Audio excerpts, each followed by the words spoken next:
Hey, it's Chris Acton with Acton Creative, and this is a hand-woven experience, episode 42.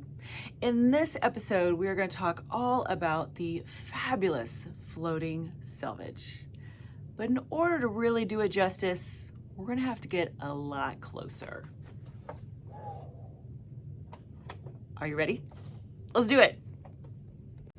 So here we are, eye level with the project. Do you see this guy right here? Kind of looks like it's a mistake. This is a floating selvage.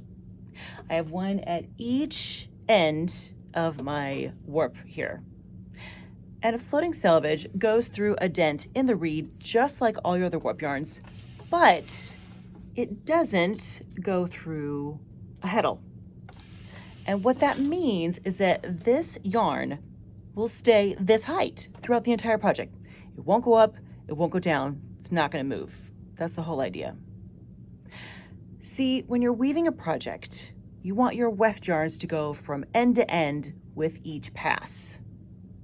But sometimes, depending on the pattern, it just doesn't work out that way. With a twill, with an overshot, those are the two kind of common ones where you almost always want to have a floating selvage to catch it at the end. It gives the weft yarn something to wrap around at the edges so you have nice clean edges and is consistent with the rest of the fabric. And here's how that would look when you're incorporating a floating selvage. So you have your handy dandy boat shuttle here.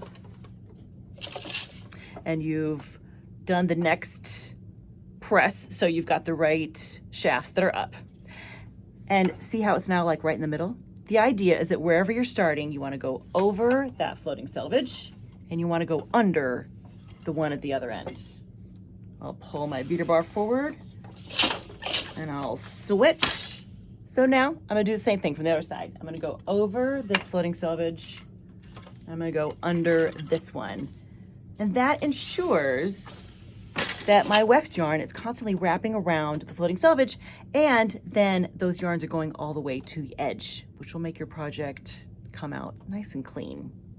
So that is the humble but amazing floating selvage. Don't be afraid to incorporate it into your next twill or overshot project. You will love the results. And that's all I have for now. I hope you have a great week, my friends. Happy weaving!